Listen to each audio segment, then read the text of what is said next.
Whether it's Earl the Pearl Monroe, Walt Clyde Frazier, Bernard King, Patrick Ewing, Carmelo Anthony, KD in the hospital bed, laying up, can't play.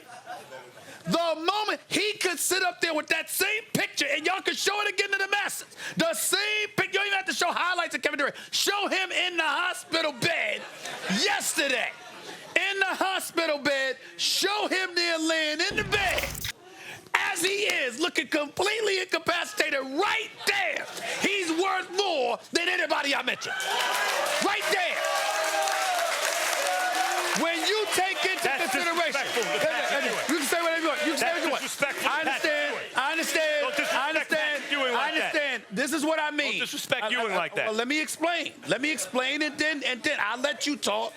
The reason why I'm not being disrespectful to Patrick Ewing is because as great as Patrick Ewing was, and as much as I appreciate him, we all knew he wasn't beating Jordan. If KD arrived, we don't know a damn thing. Hope springs eternal. And that is something that we have never had as a member of New York Knicks Nation. I am telling you, purgatory in the sport of basketball has been a perpetual commodity, or not even a commodity, a perpetual Achilles heel, no pun intended. For my whole life, they have stunk. We have suffered, and I'll be damned if anybody's going to convince me otherwise. Kevin Durant, you can tell me right now, Kevin Durant, you won't see his face, Stephen A. He's going to be in the hospital, then he's going to rehab. He might be in the Bahamas or the Barbados or something, watching General Hospital. I don't care.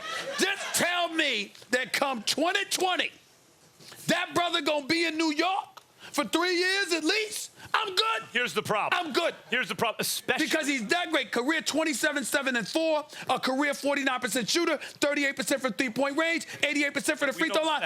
This is why I'm saying it.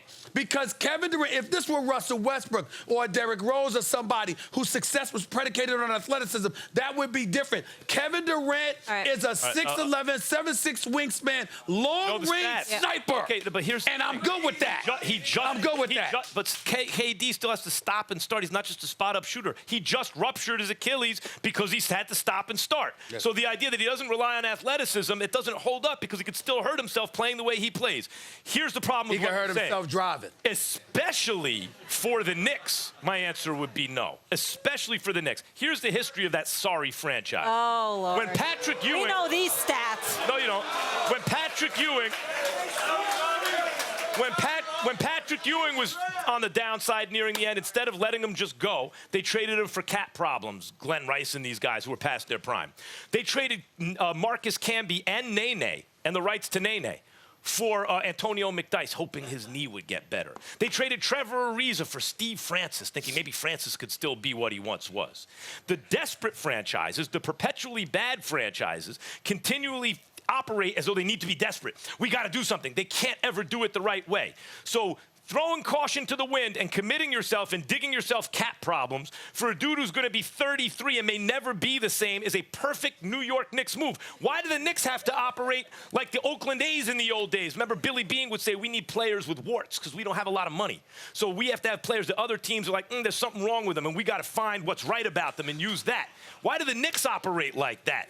Why are you looking for damaged goods? A guy who like, well, now we have a better chance because he might never be the same. So Kevin Durant's damaged goods now, huh?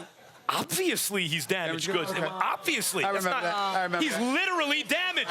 He literally can't play next year because he's damaged. Well, it's wrong. He's wrong for that. Wrong. I'm stating a literal fact. His Achilles is ruptured. That's damage. How else do you want to define that? Can I ask you a question real quick? I'll ask you a question real quick, and I know that's pulling off a miracle with you, but we'll try. Do you believe that signing Kevin Durant, even though he's injured and can't play, would be a worse option than what you joke about constantly? The Knicks going the route of Tobias Harris and the Jimmy Butlers of the world? I don't think it's an either or. I would never sign Tobias Harris to a max deal. I didn't say max. Forget the max. I'm not talking max out. Forget dollars. I'm just talking about player acquisition. The Knicks are much better off finding good players who they feel will be entering their primes in good contracts than risking it all for a guy they don't know will ever be. How are you risking it all? First of all, you got space for 2 max players. Secondly, going after Kevin Durant and signing him doesn't prevent you from using the other additional $30+ million in cap space to go out and get somebody else. Nobody is saying throw all your money at Kevin Durant and ignore everybody else. I'm saying get him. But in a cap, even if you have to wait. In a cap league, Durant means 1/3 of your resources in terms of the cap are going to go toward him, or 30% going to go toward him. If what you're saying, on the other hand, is, Max, you can get Kyrie and Kawhi, something like that. You can get Kyrie if you signed Durant. Okay, that's a different story. If I know I'm getting at least 1 star and maybe I'm also getting Durant, maybe I would. What I'm saying to you in terms of your strategy is this. How about this, Max? How about I go out there and I build that team that you're talking about? But I sit up there and say, go out there, show us something, strive to get into the postseason, and we buy Kevin Durant a year, and we'll wait for him. Because guess what? The New York Knicks can be next year's version of what the Brooklyn Nets were this year. The Brooklyn Nets was a decent team. They were around a 500 team, slightly above 500. They go to the postseason. They get bounced out in the first round, which we both predicted would happen to them when they went up against Philly. But they still gave Brooklyn, New York a solid season. Now we're fantasizing about, is Kyrie and KD or one or the other going to end up there? How come the Knicks can't be that team waiting for a guy that you don't have to wonder about is going to be here? We lock him in. We sign him. We know he's going to be available 2020. And in the meantime, we build a respectable team. Theoretically, they could. Pave the way. Theoretically, they could, but I'm not going to give them that benefit of the doubt because they never behaved that way under Dolan. So even if you point to Fizdale, whoever else, Dolan's had other good guys in those positions. I'm saying it should. I'm saying that should be their goal. That's what I'm saying. Yeah, but you still got to pay KD, not only after this. And I don't have a problem. 3 more years of max contract. But what if it turns out he's not the same? Or what if it turns out he Stephen A's willing to risk it all because it's Kevin Durant.